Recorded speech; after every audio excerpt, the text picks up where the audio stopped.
नमस्कार दोस्तों, स्वागत है आप सभी का साइंस जर्नी में। दोस्तों, आज हम हाजिर हैं सैटरडे स्पेशल में। जैसा कि आप जानते हैं, एवरी सैटरडे हम लोग जातक कथा की सीरीज करते हैं। तो आज जातक कथा सीरीज में आपके सामने हम लेकर आए हैं महिला मुख्य जातक कथा। अब महिला मुख्य जातक कथा का क्या मतलब है, ये क्या मैसेज देना चाहता है, क्या शिक्षा देना चाहता है, इस पर आज हम गहरी चर्चा करेंगे। और ये जातक कथा से आपको कुछ बहुत ही इम्पोर्टेंट सीख मिलेगी, जो आप प्रैक्टिकल तौर पे घरों पे महसूस करते हैं, अपने अड़ोस-पड़ोस में महसूस करते हैं, पति-पटीदार में महसूस करते हैं, पूरे समाज में महसूस करते हैं। सोचिए कितनी गहराई से ये जातक कथा लिखी गई है आज से काफ़ी समय पहले। आपको इसमें वो फ़ील आएगा कि यार यही चीज़ें तो होती हैं, ऐसे ही तो घर टूट जाते हैं। ऐसे ही तो भाई-भाई के दुश्मन बन जाते हैं, अपना समाज अपने ही लोगों के समर्थन में क्यों नहीं खड़ा हो पाता है, अपना समाज संगठित क्यों नहीं है। तो उसको बखूबी इस जातक कथा में उकेरा गया है, दिखाया गया है। तो चलें, इसको शुरू करने से पहले मैं आप लोगों को लीगल डिस्क्लेमर दिखा देता हूँ। ये लीगल डिस्क्लेमर है, जैसा कि आप जानते हैं यहाँ पे जो भी बातें होती हैं, जो भी प्रेज़ेंटेशन होती हैं, जो भी डिबेट्स होती हैं, इसका उद्देश्य साइंटिफिक टेम्परामेंट को एनकरेज करना है।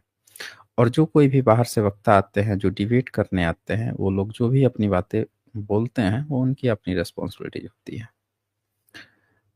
तो चलें शुरू करते हैं समय ना गवाते हुए महिला मुख्य जातक कथा का। ये 26वीं जातक कथा है और इस जातक कथा में जो मेन जो टारगेट किया गया है या मेन जो उद्देश्य इसका दिखाया गया है, जैसे इसका नाम आप देख पा रहे हैं महिला मुख। तो महिला के मुख से क्या यहाँ पे क्या मतलब है? क्यों इसका नाम महिला मुख दिया गया है? तो महिला मुख इसलिए दिया गया है कि महिला का मुख बहुत खूबसूरत होता है, देखने में सुंदर लगती है और उस कारण से ही महिला मुख दिया गया है। लेकिन इस कहानी का थीम बड़ा अलग है। वो शीर्षक चुनाव को उसने महिला के मुख के आधार पर किया है, तारीफ़ के लिए किया है कि हाँ, सुंदर होती हैं, सुंदर लगती हैं इसलिए, लेकिन इसमें एक्चुअल में कहानी कुछ और है। इसमें एक शब्द आता है पुराण। अब ये जो पुराण शब्द है, आप आज की डेट में अगर आप देखेंगे, जैसे यहाँ पे देखिए क्या लिखा है, पाली का शब्द है पुराण। ध्यान दीजिएगा दोस्तों, यहाँ पे आप गहराई से जातकों को जब आप अध्ययन करेंगे, तो आपके सामने ना एक-एक जो रहस्य इन लोगों ने क्रिएट कर रखा है, वो सारी चीज़ें खुल जाएँगी। सारे इन लोगों की पोल पट्टी खुल जाएगी कि इन्होंने क्या-क्या घाल-मेल कर रखा है। अब पहला शब्द ही है पुराण चुराण वचो निशम। अब ये गाथा है पूरी की पूरी, जिसमें तथागत बुद्ध के मुँह से कहलवाया गया है कि पुराण चुराण, चुरान, वचो निशम, ये पूरी एक गाथा है जो आगे आएगी, अतीत कथा में आएगी। पहले इसके लिए हम वर्तमान इसका परिदृश्य देखेंगे, ऐसे क्या परिदृश्य हो गया था, ऐसी क्या सिचुएशन आ गई थी जिसमें तथागत के मुँह से ये शब्द निकला पुराण चुरान वचो निशम। आगे और भी है, ये यहाँ से शुरुआत हुई। लेकिन आज की डेट में आपको पुराण तो ये कुछ और ही पकड़ा दे रहे हैं। जबकि ये पुराण बुद्धिज़्म में शब्द है और पुराण का मतलब पुराना होता है। ये कोई ग्रंथ नहीं है, किताब नहीं है, पाली का शब्द है। मतलब आप ये इससे ये समझ सकते हैं कि इन लोगों के शब्दावलियाँ जो हैं, धर्म ग्रंथों की, जैसे वेद शब्द पाली में मिलेगा, पाली का है। पुराण शब्द पाली में मिलेगा और उनसे पहले ये शब्द भी उनके नहीं है।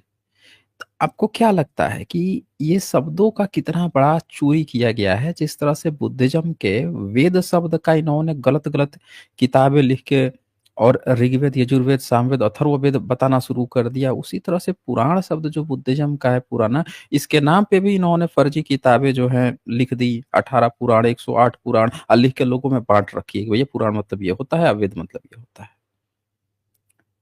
समझ रहे हैं? जबकि वेद का मतलब अनुभव होता है। तो ये सारी चीज़ें जब आप जातक कथा को गहराई से पढ़ेंगे, शब्दावलियों को पकड़ेंगे कि कहाँ-कहाँ से कौन-कौन से शब्दों को चोरी किया है, बुद्ध के वचन को कहाँ-कहाँ से, तब आप इनके ना पूरे-पूरे घाल-मेल पकड़ लेंगे। अब कोई माई का लाल यहाँ पे इतिहासकार भी इस बात को नहीं कह सकता है कि हाँ भई, तथागत बुद्ध के समय कोई पुराण था। क्योंकि सारे इतिहासकार भी कम से कम पुराण को पिछले 1000 साल का ही मानते हैं। कुछ इक्का-दुक्का जो है ज़्यादा से ज़्यादा पहुँचाएँगे तो गुप्त वंश में पहुँचाते हैं। लेकिन तथागत के समय में कोई नहीं पहुँचाता। तो यहाँ पे आप साफ-साफ देख सकते हैं कि पुराण शब्द तथागत के समय में है, 2600 साल पुराना शब्द है, यानी पाली का है, बुद्धिज़्म का है, चोरी किया गया है। आगे बढ़ते हैं, होता क्या है यहाँ पे? इस कथा का थीम क्या है? इस कथा में क्या होता है कि जो तथागत के भाई थे, देवदत्त, तो जब उन्होंने देखा कि मेरा भाई जो है उसको एनलाइटेंड हो गया है, बहुत ज़्यादा उसको मान-सम्मान मिल रहा है और उसको भी लगा कि यार हम क्या राजा बन के और छोटे-मोटे राजा बन के हम राजा ही रह जाएँगे, यहाँ तो तथागत एनलाइटमेंट होने के बाद से पूरे सारे के सारे राजा हमारे चरणों में ही झुक रहे हैं, इतना बड़ा है, क्या हम करेंगे ये? वो भी जाके तथागत के यहाँ प्रवज्ञा ग्रहण कर लिया, रहने लगा। फिर धीरे-धीरे अपना करतब दिखाना शुरू कर दिया। तो उसने क्या किया था कि आपको ये लोग क्या बताएँगे कि बिंबिसार जो थे ना, वो ना हिंदू राजा थे और तथागत के कारण से बुद्धिस्ट बन गए थे वो। फिर आपको एक दूसरी बात बताई जाएगी कि लेकिन बिंबिसार जो है, उनका जो बेटा था अजातशत्रु, वो फिर से हिंदू राजा था। उसका बुद्धिज़्म से कुछ लेना-देना नहीं था। लेकिन आपको मैं फिर से बता दूँ कि ये तो इन लोगों के शब्द ही गलत हो जाते हैं जब हिंदू वर्ड का इस्तेमाल करते हैं। वैदिक ये बोल ही नहीं सकते हैं क्योंकि खाल खींच के हाथ में दे दी जाएगी। इसीलिए आज तक इनकी हिम्मत ही नहीं पड़ी कि वैदिक बोल सकें। और उसके बाद से अब बचा क्या? कुछ नहीं। तो जब आप जातक कथाओं को पढ़ेंगे तो आपको क्या पता चलेगा कि भई देखें, अजातशत्रु जो है, वो दरअसल देवदत्त के बहकावे में रहता था, किसी दूसरे धर्म का नहीं था। वो क्या करता था कि जो देवदत्त है, ये क्या करता था, पूर्व जो 27 बुद्ध थे, उनकी जो परंपरा चली आ रही थी, उसी को फॉलो करता था और तथागत के शरण में आया था, प्रवज्ञा भी लिया था, लेकिन क्या करता था ये, इसकी आदत वही वाली थी, जैसे अभी बहुत सारे लोग क्या करते हैं बुद्धिज़्म में, बुद्ध का मार्ग, तथागत का मार्ग बड़ा अच्छा है, आते हैं, ग्रहण कर लेते हैं, और फिर अपने कुछ जो है महापुरुष को, अपने कुछ लोगों को कैरी फॉरवर्ड करते रहते हैं। ये भी वैसे ही करता था। ये तथागत के पूर्ण विचार पे चलने वाला में से नहीं था। ये क्या करता था कि पहले के 27 बुद्ध हुए हैं, तो हम उनकी भी मानेंगे, हम उनकी भी मानेंगे। कन्फ्यूज़, हमेशा कन्फ्यूज़, मतलब 2 नाव की, 10 नाव की सवारी करने वाला था। पाहियान सोचिए, चौथी 5वीं सदी में लिख के गए हैं कि उस समय भी उसके अनुयायी सब थे, वो भी पूर्व बुद्ध को मानते थे। तो देवदत्त को मानने वाले थे। तथागत के साथ-साथ पूर्व बुद्ध को भी मानने वाले थे उसके अनुयायी और उनका बाकायदे चैत्य सारा चीज़ बना हुआ था, कैप्स वगैरह। तो यहाँ पे क्या होता है कि जो अजातशत्रु है, वो दरअसल किसी दूसरे धर्म का नहीं था। भारत में कोई धर्म ही नहीं था, एक ही धम्म था। धम्म, आप सुविचार पे हैं तो बुद्ध धम्म, अन्यथा आप अधर्मी हैं। 2 ही चीज़ शब्द आते हैं, धा धर्म या फिर अधर्म। अधर्म क्या है? जो तथागत के विचारों पे नहीं चलने वाला था वो, क्योंकि वही सुविचार था, परफेक्शन था। उसके अलावा कोई बेहतर मार्ग था ही नहीं। ना आज तक हुआ है। तथागत से बेहतर मार्ग अगर आप देखेंगे आध्यात्मिक दुनिया में, उनसे बेहतर मार्ग आज तक हुआ ही नहीं है। तो अब यहाँ पे क्या होता है कि जो अजातशत्रु है, उसको शत्रु लिख देते हैं हिंदी में। तो ये जो अजातशत्रु है, ये क्या करता था कि देवदत्त को कहता था कि गुरुजी, आप बिल्कुल चिंता मत कीजिए, आपको ना पब्लिक से मिलने-जुलने की भी ज़रूरत नहीं है। हम तो आपको ना बैठे-बैठाए खाना भिजवाएँगे आपको, एकदम।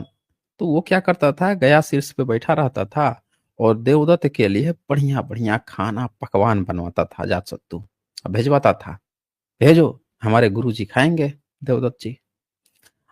अब वो क्या करता था कि पूरा वहाँ पे एक महाविहार बनवा दिया, राजा था ही। संपत्ति का अंबार था, बनवा दिया पूरा एक महाविहार देवदत्त के लिए। और प्रतिदिन नाना प्रकार के रसों से युक्त, देखें शब्द सुनिए, 3 वर्ष के पुराने सुगंधित चावल, चावल के बारे में भी कहा जाता है कि जो पुराना चावल होता है वो उसमें टेस्ट भी बढ़ जाता है और थोड़ा-सा बढ़िया भी लगता है। पता नहीं कितनी बात सही है, आप लोग थोड़ा फीडबैक देके बताइएगा। बहुत सारे लोग नया-नया चावल भी खाते हैं और कई लोगों का ये मानना है कि पुराना चावल का टेस्ट बड़ा बढ़िया होता है। मैंने ऐसी बातें जो हैं नशाओं के बारे में सुना है, विशेषकर जो अल्कोहल्स वगैरह के बारे में, कि लोग जो हैं बहुत पुरानी-पुरानी, ख़ैर वो नशा की चीज़ें हैं तो उसका प्रमोशन का तो कोई मतलब ही नहीं बनता है और उसकी बात करने का कोई मतलब ही नहीं बनता। तो यहाँ पे क्या होता है कि चावल के बारे में लिखता है कि 3 वर्ष के पुराने सुगंधित चावलों से बने भोजन की 500 थालियाँ, समझ रहे हैं? 500 थालियाँ पूरा भोजन की डेली वो भिजवा देता था। सुबह, शाम, दोपहर भिजवा रहा है भैया खाने के लिए। लाभ-सत्कार मिलने के कारण अब वहाँ पूरा लाभ-सत्कार मिल रहा है, तो देवदत्त के बहुत सारे जो भिक्षु थे, वो क्या सोच रहे हैं कि भैया चलो इन देवदत्त के यहाँ चलते हैं। राजा का भी समर्थन है, प्रॉपर राजा का समर्थन है और खाने-पाने को देखिए क्या ज़बरदस्त खाना मिल रहा है। हुँ। अब बताइए कहाँ हम लोग तथागत के यहाँ जाके और लोगों से मिलेंगे, जुलेंगे, खाएँगे, उपदेश देंगे, ये सब का है, यहाँ बैठे-बैठाए मिल रहा है। अब पूरा राजा का आशीर्वाद है, अब क्या चाहिए? भैया घुसो इसके उसमें। अब लगे सब देवदत्त के अनुयायी पर अनुयायी सब बनना शुरू कर दिए। जब बहुत सारे अनुयायी उसके बनने लगे, तो क्या हुआ कि राजगृह जो था, वहाँ से 2 मित्र थे। तो दोनों मित्र सोचे कि चलो-चलो हम भी प्रवजित होते हैं। लेकिन ब्रांड तथागत थे, फ़ायदा उठा रहा था देवदत्त। चिकनी-चुपड़ी, चापलूसी वाली बातों में, उल्टी बातों में, राजा को बहकाने में, आज भी देख लीजिए। आज भी जितने चापलूस हैं, वो सब जाके जो भी सत्ता में रहेगा, जाके चापलूसी में मग्न हो जाएँगे, फ़ायदा लेंगे। अब वो जो सीधे-साधे ईमानदार लोग हैं, उन लोगों को कितना कष्ट भी हो जाता है, लेकिन अब वही आदत है कि नहीं हम चापलूसी नहीं कर सकते भैया, भले कष्ट सह लेंगे, चापलूसी नहीं कर पाएँगे, ये ना हो पाएगा। तो ये उसकी संख्या बढ़ने लगी और ये जो दोनों लड़के जो दो दो नए जो भिक्षु मतलब बनने के लिए गए, तो इनमें से एक ने क्या सोचा कि हम तो तथागत से ही लेंगे भैया, ब्रांड वही है, जो भी हो, हम तो जाएँगे वहीं पे। और दूसरा क्या सोच रहा है कि यार हम ब्रांड भले ही वो हों, लेकिन एक बात बताओ, राजा का आशीर्वाद उस पे है ही और स खाने-पीने को मिल ही रहा है, उसमें भी कोई तकलीफ है नहीं है, घर से आए हैं घर के हाथ का खाना छोड़ दिए हैं, तो अब वहाँ पे इतना सुगंधित खाना मिल रहा है, तो क्या करें? हम तो चलते हैं भैया देवदत्त के पास। तो वो देवदत्त के पास निकल लिया और एक जो बंदा था वो शास्ता के पास गया यानी तथागत के पास गया। दोनों जाते हैं और जाने के बाद से वो अपना-अपना फीडबैक के लिए कभी-कभार जानते थे कि भई देवदत्त जो है उसके लोग मिलने नहीं देता था तथागत से और तथागत के लोग भी अब नहीं जाते थे, जानते हैं कि भैया वो चिढ़ा हुआ आदमी है, तो क्या अब जाना है? तो वो लोग अपना प्रचार-प्रसार करते थे। लेकिन ये चूँकि दोनों दोस्त थे, तो चोरी-छुपे कहीं-कहीं मिल भी लेते थे। तो मिलते थे, बातचीत करते थे, तो अपना-अपना एक-दूसरे को फीडबैक सुनाते थे।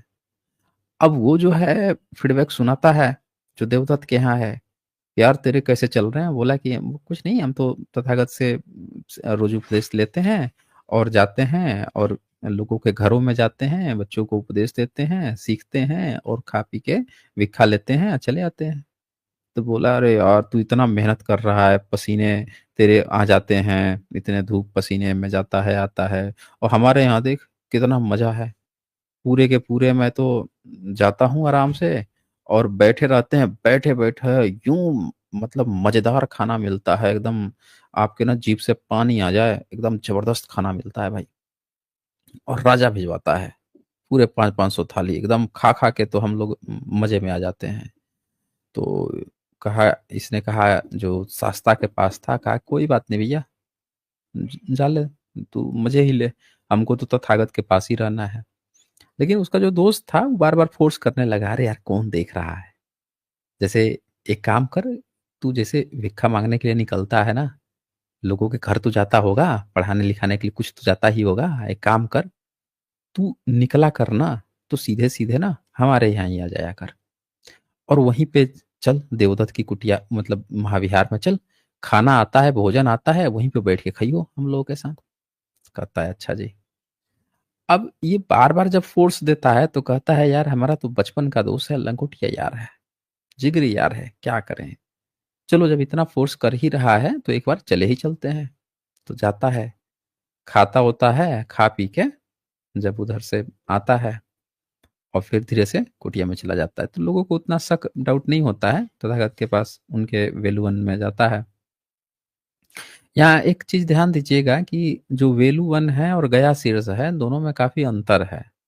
तो यहाँ जो वेलुवन की बात कही गई है, वो मेबी हो सकता है कि कोई नज़दीकी में कोई और भी शाखा रही हो वेलुवन की। वो हो सकता है या हो सकता है कथाकार ने कुछ मिसमैच कर दिया हो। तो ख़ैर उससे यहाँ बहुत मतलब नहीं है, बस जगह का ही है, बाकी कहानी वही एज़ इट इज़ है, कहानी में कोई दिक्कत नहीं है। तो अब क्या होता है वहाँ पे कि वो आ जाता था और सस्ता के यहाँ और फिर जाके आराम से अपना सो-पी जो भी रहता था वो चीज़ कर लेता था। खाने के समय में निकलता था तो निकल लेता था उधर को, खा पी के आ जाता था। लेकिन बेचारा कितने दिन तक अपने को रोक पाता? उसको टेस्ट अच्छा लगा वहाँ पे गया था तो, बढ़िया लगा। एक बार स्वाद आ गया जीभ में, बार-बार जाने लगा। कहा कि यार ये भी तो सही बात है, इधर गए थे उससे बढ़िया उधर चले जाएँ। तो अब कितने दिन तक बात छुपती? किसी न किसी दिन बता ही दिया कि वाह! राजा क्या स्वादिष्ट टेस्टी खाना भिजवाता है भाई, मज़ा आ गया। अब जब ये बात खुल जाती है, पोल खुलती है, तो बाकी सब भिक्षु लोग जो हैं, जो सीलवान लोग हैं, जो अच्छे लोग हैं, उन लोगों को जब ये बात पता चलती है, तो कहते हैं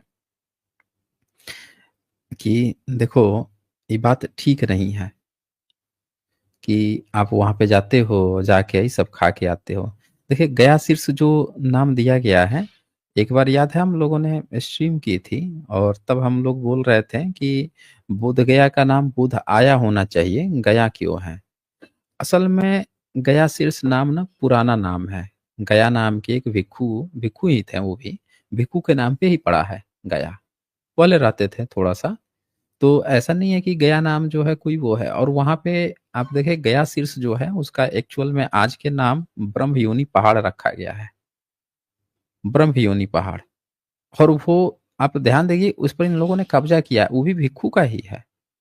भिक्षुओं का ही है मतलब देवदत्त का है वो, देवदत्त और उसके सारा चीज़ अजातशत्रु ने बनवाया था, है तो बुद्धिज़्म का ही वो। लेकिन इस पर ये धीरे-धीरे कब्ज़ा कर के आप देखिए कि सब कब्ज़ा करते जा रहे हैं बुद्धिज़्म की चीज़ों पे। तो अब यहाँ पे क्या होता है कि जब ये बात खुल जाती है, पोल खुल जाती है, तो भिक्षुगण लोग उस पर गुस्सा होते हैं कि यार तू तो नाक कटवा दिया, ये क्या कर रहा है? मतलब क्या ऐसा क्या हो गया? हुँ, कि इस तरह से तुम्हें करने की ज़रूरत पड़ रही है। तो कहते हैं सब कि भैया इसको ना ले चलो, शास्ता के पास ही ले चलो और कोई उपाय नहीं है, शास्ता ही इसका फैसला करेंगे, ये क्या कर रहा है ये? तो उसको ले जाते हैं शास्ता के पास, यानी तथागत के पास। तो तथागत के पास जब वो जाता है, तो तथागत देखते हैं धर्म सभा कहा जाता था। तथागत जहाँ पे लोगों को समझाते थे, उसी को धर्म सभा देखिए धर्म सभा शब्द भी चोरी कर लिए हैं सब आज की डेट में। और दूसरे-दूसरे धर्म वाले ब्राह्मणवादी जो हैं, वो अपने को धर्म सभा कहते हैं। उनका धर्म सभा नहीं है ये तो ये सारे शब्दावलियाँ, ये सारी चीज़ें बुद्धिज़्म की हैं दोस्तों। अब यहाँ पे क्या होता है कि जब वो देखते हैं, तथागत देखते हैं कि अरे यार! ये तो इधर से ये लग रहा है कि भिक्षु का आने का मन नहीं है, ज़बरदस्ती पकड़ के लाया जा रहा है। पूछ देते हैं कि भैया ये अनिच्छुक भिक्षु को क्यों लेकर आए हो? आने का अनिच्छुक था, क्यों लेकर आए हो? तो भंते लोग जो हैं वो बोलते हैं कि देखिए, ये भिक्षु प्रवचित हमारे यहाँ हुआ और जाके देवदत्त द्वारा अधम का उत्पन्न भोजन ग्रहण कर रहा है। तो देवदत्त का जो कमाया हुआ है, जो इसे भी वो अपना भोजन कर रहा है, करवा रहा है, वो सही नहीं है। तो तथागत पूछते हैं कि हाँ भाई तुम देवदत्त के यहाँ अधम का भोजन करते? तो जो भिक्षु है, जो ये काम करता था, कहता है कि हाँ, लेकिन थोड़ा बहाना बना देता है। पूरा सच बोलने में उसको तकलीफ होती है, तो थोड़ा-सा ट्विस्ट करके बोलता है। कहता है कि हाँ, मैं खाया तो हूँ लेकिन देवदत्त नहीं देता है, कोई और मनुष्य लोग देते हैं। झूठ बोलता है मतलब कि मैं जाता तो हूँ वहाँ पे, लेकिन देवदत्त नहीं देता है, कोई दूसरा मनुष्य देता है, मतलब झूठ भी बोल रहा है साथ में। तथागत पकड़ लेते हैं उसको। फिर वो कहते हैं कि एक्चुअल में इसमें ना ये जो जो भिक्खु जो बहाना बना रहा है, ये दरअसल जिस संगति में जो रहता है ना, जिसकी जैसी संगत होती है उस कारण से ये प्रॉब्लम आती है। इसकी संगति जो है वो संगति की चीज को पकड़ लेते हैं कि इसकी संगत ना गलत पड़ गई है, उसका दोस्त ही गलत था। पहले तो उसका दोस्त था, जिगरी यार था। पहले तो जब ये इसने सही रास्ता चुना तो उसने गलत रास्ता चुना, ध्यान दीजिएगा। और गलत रास्ता चुनने के बाद से फिर इसको भी बहकाया कि भाई देख, तू भी हमारी पाले में आ जा, मेरा डिसीजन सही था। और ये अपने डिसीजन लेते हुए भी कि हम सही जगह पे जा रहे हैं, उसके बावजूद फिर से बहक गया। तो तथागत पकड़ लेते हैं कि असल में इसका संगति का असर है, वहीं से ना गड़बड़ हो रही है। तो अब ये एक जातक सुनाते हैं कथा कि देखो, अब हम एक जातक बताते हैं, ऐसा तो हमेशा से चला आ रहा है। और वहां पे भी किस तरह से इसी तरह की ठीक घटना आई थी, और तब क्या सॉल्यूशन आया था। तब वो एक अतीत कथा सुनाई जाती है। अब अतीत कथा में आप देखें क्या होता है यहाँ पे। अतीत कथा में वो बोलते हैं कि वही फिर से बनारस में ब्रह्मदत्त राजा, ये वही ब्रह्मदत्त है जिसको बृहदत्त बना के पुष्यमित्र शुंग द्वारा अंतिम मौर्य राजा का खात्मा जिंदगी भर सब लोग कराते हुए आ रहे हैं काल्पनिकता में। एक्चुअल में जातक कथाओं में ब्रह्मदत्त नाम आया है मैक्सिमम, और वो बनारस का राजा है, भिक्खु ही है। तो अभी जब भी अतीत कथा सुनाई जाती है तो इसमें ना हमेशा उसके राज्य में अलग-अलग तरह में बोधिसत्व होते हैं। अब यहाँ इस बार जो कंडीशन है वो उसके एक मंत्री हैं, अमात्य हैं दरअसल बोधिसत्व, अमात्य के रूप में। और उसके यहाँ एक हाथी था, उसका नाम ही महिला मुख था। उसका नाम ही महिला मुख था। और वो देखने में भी सुंदर था आगे से, मतलब आगे से कोई लुक उसका दिखता था, अच्छा लगता था हाथी का। तो उसको उसका नाम ही रख दिए थे महिला मुख, सुंदर होने के कारण। तो लिखा गया है कि नाम का एक मांगलिक हाथी था। मांगलिक मतलब पवित्र होता है। ब्रह्मनिज्म ने मांगलिक शब्द को, बुद्धिज्म के मांगलिक शब्द को इतना ज्यादा हरास कर दिया कि इन्होंने क्या कर दिया कि लड़की मांगलिक है तो भैया अब तो इसकी शादी ना होनी है, ला कर्म कांड करा। जबकि मांगलिक मतलब होता है पवित्र, सबसे अच्छा। तो इन लोगों ने मांगलिक शब्द का ही सलत्कार कर दिया। खैर, तो ये जो हाथी था वो बहुत ही सीलवान था, सदाचार संपन्न था, बहुत ही अच्छा हाथी था। अब क्या होता है कि वो किसी को भी कष्ट नहीं देता था, किसी को भी परेशान नहीं करता था। बड़े अच्छे से सदाशील होकर, सदाचार होकर अपनी जिंदगी गुजार रहा था। एक दिन चोर आते हैं सब चोरी करने के लिए, ठीक है। तो जब वो बुलाते हैं, नहीं, चोर आते हैं चोरी करने के लिए, तो क्या करते हैं सब चोर कि जो हाथी रहता है उसके बगल में ही खुसुर-फुसुर करते रहते हैं, बातचीत करते रहते हैं कि आज ना हमको चोरी करनी है, ऐसे सेंध मारना है, इस तरह से मारना है। और फिर कहते हैं जब सामान लेके भागा जाएगा ना, तो जो वहाँ पे जो व्यक्ति होगा, उसको ना मारना है, पीटना है, ठीक है? अब आपने देखा होगा कि जो तुलसी है 17वीं सदी में, 16वीं-17वीं सदी में अकबर के समकालीन, वो क्या लिखता है? मारता हुआ, पीटता हुआ, श्राप देता हुआ भी ब्राह्मण पूजनीय है। अभी कहाँ से वो किसको कह रहा था? मुझे बहुत पहले बताया गया कि वो दरअसल ना जो गुरु रविदास जी हैं उनको जवाब दे रहा था। क्योंकि गुरु रविदास जी कहते हैं कि चरण चंडाल के भी पूज लेना चाहिए, अगर वो अच्छा है तो, अब ब्राह्मण मत पूजिए अगर वो खराब है तो। तो उसका वो जवाब दे रहा था। असल में वो सिर्फ गुरु रविदास जी का जवाब नहीं दे रहा था, और गुरु रविदास जी वो बात कहाँ से कह रहे थे, तो वो जातकों से ही बात कह रहे थे। जातकों में यहाँ पे जो चीजें बताई गई हैं, समझाई गई हैं, ये देखें, आप जातक आप नहीं पढ़े हैं तो आप नहीं जानते हैं। कि कोई भी महापुरुष कोई बात कहा है, उस सब के सब लोगों को ज्ञान कहाँ से आया था? बुद्धिज़्म से ही आया है। जितने 14वीं, 15वीं, 12वीं, 13वीं ये जितने बाद के जिसको आप भक्ति काल कह दीजिए या कोई सा भी काल कह लीजिए। इन कालों में जितने भी विद्वान आए हैं, बहुजन के विद्वान आए हैं, उनके ज्ञान का स्रोत कहाँ से आया है? वो सब बुद्धिज़्म की ही जो बातें चली आ रही थी, वही चीज़ों को वो बता रहे थे और कुछ भी नहीं था उसमें।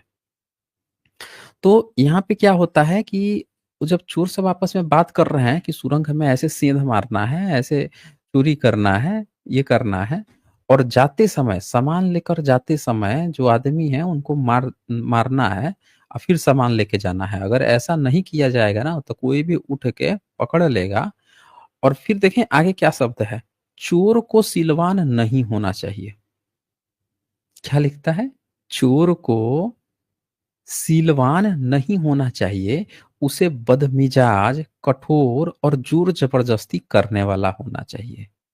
तो यहाँ पे जो बात लिखी है ना, वो चोर के लिए लिखी है। किसके लिए लिखी है? चोर के लिए, कि चोर को सिलवान नहीं होना चाहिए। और तुलसी क्या कह रहा है 17वीं सदी में? कि चोरी करता हुआ, मारता हुआ, श्राप देता हुआ, गुणहीन, सीलहीन ब्राह्मण भी पूजनीय है। और चोर के लिए बुद्धिज़्म में कहा गया है कि चोर जो होता है वो सिलवान नहीं होना चाहिए, मतलब चोर आपस में बात कर रहे हैं सब, उसको बदमिजाज, कठोर, जोर जबरदस्ती, तो सारा चोरों का गुण अपना लेता है ब्राह्मणिज्म। मनुस्मृति में चोरी भी अलाउ कर देता है ब्राह्मण के लिए कि जाओ शूद्रों के यहाँ चोरी कर लो, मार लो, छीन लो, जबरदस्ती कर लो, सब अलाउ है तुम्हारे लिए। समझ रहे हो ना? और तुम उसके लिए बदमिजाजी करो, तुम उसके लिए जो है, अब चोर हो ही गए हो तो सिलवान तो होना ही नहीं है। लेकिन फिर भी तुम पूजनी फिर भी पुजवा रहा है ये तुलसी। आप ध्यान से देखेंगे पूरे जातकों को तो आपको सारी शब्दावलियाँ समझ में आ जाएगी। मैंने क्या कहा था कि ब्राह्मणिज़्म जब भी बनाया गया, बुद्धिज़्म के उल्टा बनाया गया। जो-जो बातें लिखी थी, ठीक उसका उल्टा काम किया, कह दिया कि लो भैया बन गया हमारा एक धर्म। अब यहाँ पे क्या करता है वो, सामान ले जाते समय ये करना चाहिए, चोर को सिलवान नहीं होना चाहिए, उसे बदमिजाज, कठोर और ज़ोर-ज़बरदस्ती करने वाला होना चाहिए। इस प्रकार आपस में सलाह कर एक-दूसरे को सिखा के चोर वहाँ से चले गए। अब क्या होता है, हाथी जो है वहाँ पे महिला मुख हाथी, वो क्या सोच रहा है, यार यहाँ पे चोर जो आए थे, ये तो बड़ा आपस में जो बातचीत कर रहे थे, तो हमें ना इंसानों से सीखना चाहिए। बड़े चतुर चालाक लोग थे ये। कितना ज़बरदस्त बात कर रहे थे, ये पक्का इनसे बता ही रहे थे, अगर हम नहीं सीखेंगे इनसे, तो हमारा तो हम तो हाथी हैं, हमसे तो चतुर ही चालाक हैं। हमको तो इनसे कुछ सीखे हम ही को सिखा ही तो रहे थे हमको। अब वो क्या करता है, उनसे सीख लेता है कि हमको भी ना बदमिजाज होना चाहिए, मारना-पीटना चाहिए। ये क्या है बेवकूफ़ बने हुए हैं, सिलवान ये वो। जैसे क्या होता है, गाँव में 4-5 भाई रह रहे हैं आपस में और उसमें से 1-2 को किसी को लगता है कि अरे यार ये तो बड़ा आगे बढ़ रहे हैं सब, रुको 1-2 को फोड़ो इसमें से। और 1-2 से नज़दीकियाँ बढ़ाई जाने लगती हैं, फिर उनसे कुछ ऐसी बातें की जाने लगेंगी, फिर उसको दिखाया जाएगा कि तुम तो बेवकूफ़ हो, तुम तो सीधे हो। या फिर उसके जैसे ही एक काल्पनिक एक परिवेश बना के, एक दूसरी कथा बना के उसको सुनाया जाएगा और फिर कहा जाएगा, भाई साहब, ऐसा में वो तो हेंगन कर दिया, बिल्कुल सही। अब वो सीधा-साधा थोड़े है, सीधा-साधा बेवकूफ़ थोड़े था वो। अब ये क्या होगा कि ये जो बंदा जिसको ये तोड़ना चाह रहे हैं, वो बंदा ये सब कहानी सुनेगा चारों बगल अपने अगल-बगल, तो क्या इसको लगेगा यार ऐसी ही कुछ तो मेरे साथ भी घटना घट ही रही है और ये जो बड़ा सटीक सॉल्यूशन बता रहे हैं हमको ऐसा ही करना चाहिए। और फाइनली क्या होता है, जाके वो ऐसा करेगा एंड देन ब्रेक, जो वो चाहते थे उसमें कामयाब हो जाते हैं। तो ये प्रैक्टिकल कथा है, बिल्कुल प्रैक्टिकल कथा है। यहाँ पे क्या दिखाया जा रहा है कि हाथी के पास जब चोर इस तरह से बातें करते हैं, तो जब ये चोर इस तरह की पूरी बातें कर कर रहे हैं या करते हैं, तो हाथी सीख जाता है और अगले दिन वैसा ही करने लगता है। क्या कर रहा है अगले दिन? जैसे ही उसका जो वो आता है, जो हाथी चलाता है, अ, हथवान, उसको सूंड से पकड़ता है, पकड़ के ज़मीन में पटक देता है। फिर जो दूसरे-तीसरे लोग आते हैं, उनको भी मार डालता है। पूरा जो-जो वो सिखा के गए थे, रात में जो-जो बातें किए थे, सोचा कि यार ऐसा ही होना चाहिए, तभी ना हम चतुर चालाक कहलाएँगे। उल्टा समझ लिया। जैसे कोई व्यक्ति जो है वो बड़ा ठीक है, सीधा-साधा है, अच्छा है। और कोई व्यक्ति जो है उसको जानबूझ के कुछ इस तरह से बता रहे हैं कि अरे ये बेवकूफ़ है, ये गधा है, सीधा है, ये है, वो है करके बता रहे हैं। अब उसको लग रहा है वो अचानक से उल्टी हरकतें करने लगेगा। तब लोगों को समझ में आया ये कितना खराब है, पहले कितना अच्छा था। उसको नहीं समझ में आ रहा है सामने वाले को। लेकिन संगत यहाँ देखें संगत जो है वो कैसे उसको बिगाड़ रही है। तो जब इस तरह की घटना हो गई तो राजा तक ये बात पहुँची कि भैया ये तो जिसको भी देखो उसी को मार दे रहा है, उठा के पटक दे रहा है, मार रहा है, अब क्या किया जाए इसको? राजा कहता है कि यार हाथी हमारा इतना प्यारा हाथी था, उसके साथ ऐसी घटना हो गई। भैया अब जो बोधिसत्व रहता है अमात्य उसको कहता है जाओ और जाकर देखो चेक करो क्या हुआ है, मामला से समझ के आओ भैया। तो वो जाता है मामला समझने के लिए। तो जाता है तो देखता है कि पूरा अच्छे से देखता है कहता है बीमारी तो कुछ नहीं लग रही है इसको, कोई बीमारी नहीं है इसको। तो बीमार नहीं है तो फिर ऐसे इसका हुआ क्या है? क्यों ऐसी हरकतें कर रहा है? तो बोधिसत्व क्या कहते हैं कि इसका ना पक्का कुछ गलत संगत का असर पड़ गया है। एक होता है ना कि इंसान में कोई बीमारी हो, कुछ मिर्गी के दौरे आ गए, कुछ जो है उसको और कोई प्रॉब्लम आ गई जिसे सनक गया, कुछ मानसिक प्रॉब्लम आ गई, सनक गया, इधर-उधर करने लगा। वो समझ में आता है जब कोई बीमारी नहीं है, बिल्कुल स्वस्थ है, फिर भी उटपटांग हरकतें कर रहा है, इसका मतलब कि इसको किसी ने गलत संगत दे दी है। गलत चीज़ें इसको समझा दी गई हैं और ये हो गया है। तो राजा के पास जाता है, अमात्य जो हैं, जो बोधिसत्व हैं और राजा को फीडबैक देते हैं कि भैया उसको कोई भी रोग नहीं है। वो दरअसल तुष्ट इसलिए हो गया है क्योंकि उसको अच्छा वो फीडबैक में जब जाँच-वाँच पता कराते हैं तो पता चलता है कि हाँ, चोर-वोर इधर से गुज़रे हैं सब, आए हैं सब, वही सब आपस में कुछ-कुछ बातें कर रहे थे, उन्हीं सब की बातें सुना है ये। तो अब यहाँ पे इस समझ जाते हैं, राजा से कहते हैं कि इसका ना संगत का असर हो गया है, इसका संगत सही करना पड़ेगा। देखिए दोस्तों, अब आप सोच रहे होंगे कि एक हाथी है, हाथी की बात इंसान कैसे समझ रहा है, इंसान की बात हाथी कैसे समझ रहा है? तो ये अतीत कथाओं में जातकों में, अतीत कथाओं में ये इस तरह की चीज़ें बिल्कुल कॉमन होती हैं। ये सिर्फ़ आपके समझने के लिए बनाई जाती हैं, इसका इतिहास से कुछ लेना-देना नहीं है। ये सिर्फ़ आपको उन परिस्थितियों के अनुसार कहानियाँ किस तरह से बनाई गई हैं, क्या आपको मोटिवेशन दे रही हैं, वो चीज़ें इस कहानियों से पता चलता है। तो अब क्या होता है कि राजा कहता है कि एक काम करो, सॉल्यूशन निकालो, इसको सही करो भाई, हाथी को।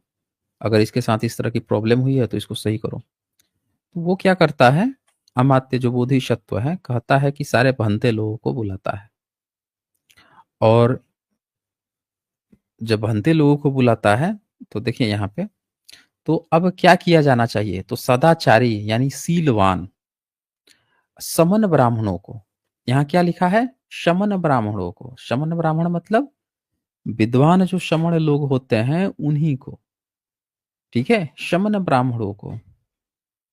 उनको बुलाना चाहिए। लोग क्या करते हैं कि शमन ब्राह्मण जो शब्द होता है उसको कहते हैं ना कि देखो श्रमण मतलब भिक्षु हो गए, ब्राह्मण मतलब वैदिक ब्राह्मण हो गया, ऐसा नहीं होता दोस्तों। शमन ब्राह्मण बुद्धिज़्म में हर जगह शब्द आता है, इसका मतलब होता है विद्वान भिक्षुओं को, सीलवान भिक्षुओं को। लेकिन कुछ गधे उतपटांग लोग जो हैं, जिनकी अक्ल बुद्धि आज भी घास ही चर रही है, कभी पढ़ाई-लिखाई किए नहीं और अभी भी समझने का प्रयास नहीं कर रहे हैं, उनको समझना चाहिए। ये किताबें जो हैं, जो इंस्क्रिप्शन है हर जगह बुद्धिज़्म की, बमन-शमन यानी कि वो बुद्धिज़्म की ही बात कर रहा है, कोई अलग नहीं बात कर रहा है। क्या कहता है कि शमन ब्राह्मणों को बुलाया जाए, उनको हाथीशाला में बिठवा दिया गया और सदाचार संबंधी बातचीत करनी चाहिए। तो तात ऐसा ही करवाओ। अब बोधिसत्व ने जाकर सदाचारी शमन ब्राह्मणों को हाथीशाला में बिठवाया और क्या कहा भंते। ध्यान से देखिएगा, शमन ब्राह्मण को बुलाया जा रहा है और क्या संबोधित क्या किया जा रहा है? भंते। क्या उनको कहा जा रहा है ऋषि, वैदिक ऋषि? नहीं। तो शमन ब्राह्मण बुद्धिज्म के शब्द हैं जिनके भी आंख में अभी तक पट्टी सटी हुई है। वो अपना वो टेप्टम लुसिडम जो है वो सही कर लीजिए, नहीं तो इतिहास कभी नहीं समझ पाएंगे। तो अब यहाँ पे क्या होता है कि वो ऐसा ही करवाता है, अब वो लोग बातचीत करते हैं, अच्छी बातें कर रहे हैं, शीलवान बातें कर रहे हैं, संगत दी जा रही है। इसीलिए अगर आपके घरों में भी कोई बच्चा जो है अगर गलत हरकतों पे आ गया है तो उसको सही जगह पे पकड़वाइए, सही संगत करवाइए। उसका टाइम स्पेंड देखिए कि वो कितना समय किसके साथ गुज़ार रहा है। सही लोगों के साथ गुज़ारेगा तो उसके अंदर जो खराब आदतें आई हैं ना वो हट जाएँगी, अच्छी चीज़ें सीखने लगेगा।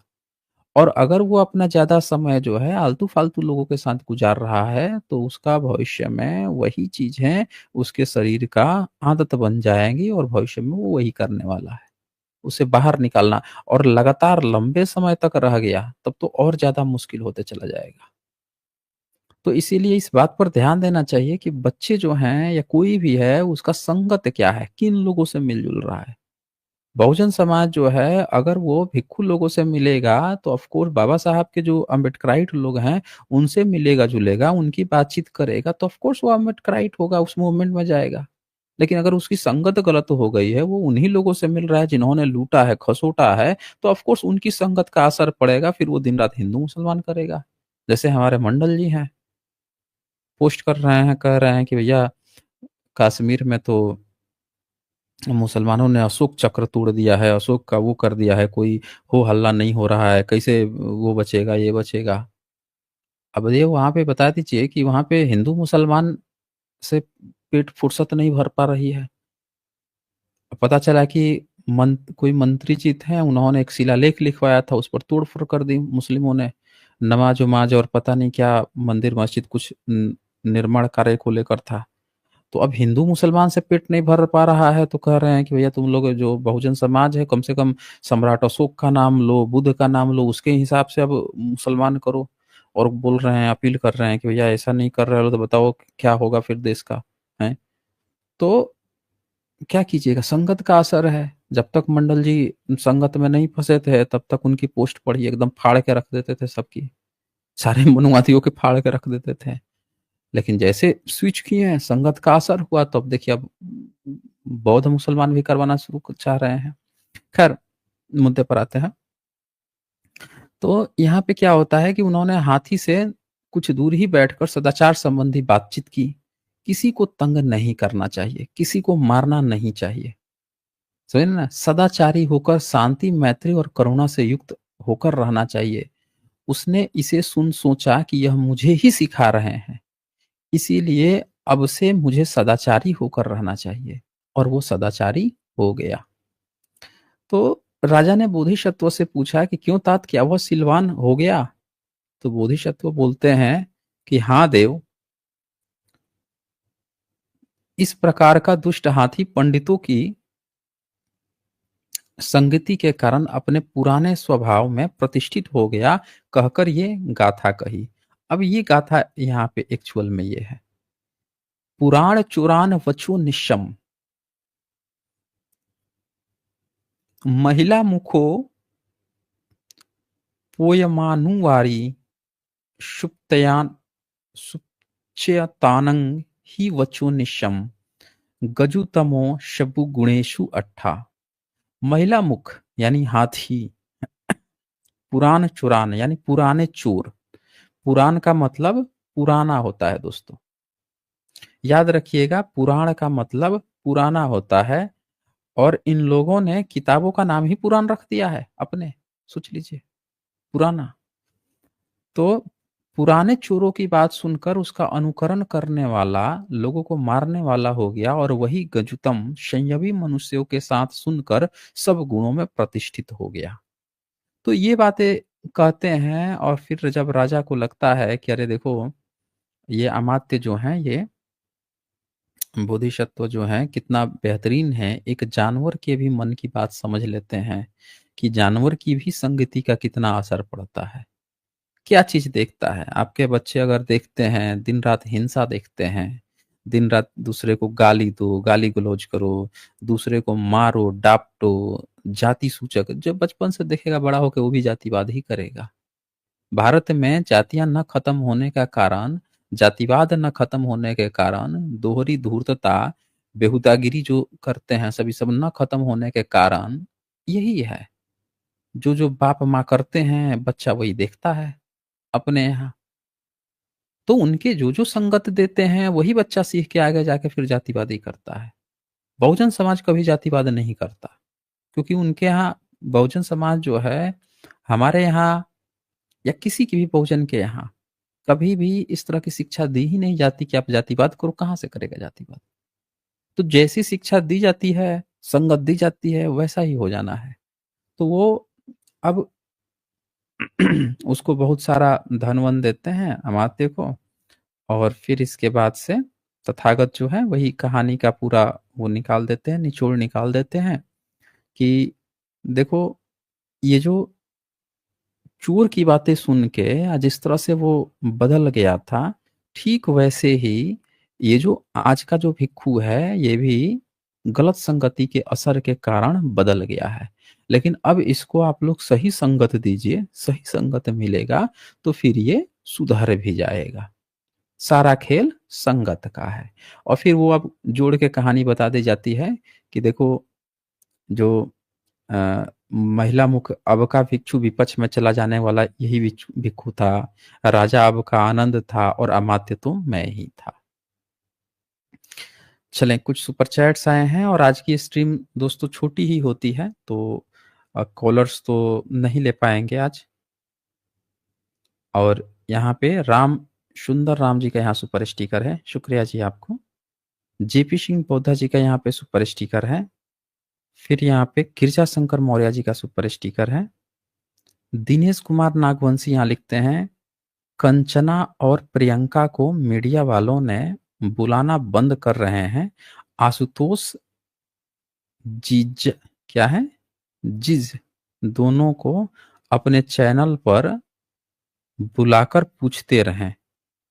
अच्छा जी, कंचना और प्रियंका को मीडिया वाले, हाँ, अब वो करेंगे ना, बहुजन समाज के जो भी लड़कियां हैं, उनको नहीं प्रमोट करेंगे ना ये, उनको कभी आगे जाने ही नहीं देंगे। बहुजन समाज का चाहे वो मेल हो या फीमेल हो, उनको इनको रोकना ही रोकना है, आगे जाने ही नहीं देना है। क्योंकि इनको इसी बात का तो डर है कि ये सब जो है आगे चल के फिर से बहुजन समाज से कुछ लीडर ना आ जाए। अभी प्रियंका जो हैं, वो अगर आप प्रियंका भारती जी की बात कर रहे हैं, तो अभी देखिए कुशवाहा समाज से कोई भी बढ़िया लीडर है नहीं, कोई भी नहीं है। और प्रियंका की जिस तरह के बोलने की जो क्षमता है, जिस तरह से वो एजुकेटेड हैं, उस तरह से अगर कोई प्रतिभा सामने आती है, आगे बढ़ती है, तो भविष्य में एक चेहरा मिल सकता है ना कुशवाहा समाज को, जो सही डायरेक्शन में लेके जाएगा। सबसे खास बात है सही डायरेक्शन, कि एक समाज में जो अच्छी तरह से इस बात को समझती हैं। कंचना जी का तो मुझे नहीं पता है, तो ये इनका मेन मकसद क्या है कि उन समाजों में, उन वर्ग में जहाँ पे कोई रेशनल चेहरा है ही नहीं, और वहाँ पे विकसित ही नहीं होने, डेवलप ही नहीं होने देना है, या फिर कोई रेशनल चेहरा है उसको दबा देना है, आगे जाने ही नहीं देना है। तो ये भी सारी चीजें ये लोग कर रहे हैं ना, यही तो बात है। अच्छा, इसके बाद से सागर सागर काम्बले जी का यहाँ सुपर स्टिकर है, शुक्रिया जी आपको। और फिर इसके बाद से अविनाश अभी जी ने मेंबरशिप लिया हुआ है, तो बहुत शुक्रिया जी आपको। तो चलें, फिर इसको हम लोग आज यहीं पे क्लोज करते हैं, और फिर हम लोग मिलते हैं संडे को डिबेट सेशन में रैशनल वर्ल्ड पे। तो आप लोगों का बहुत बहुत शुक्रिया अंतिम तक बने रहने के लिए, और आप लोग अपना ख्याल रखें, अपनों का भी ख्याल रखें। शुक्रिया आप सभी का।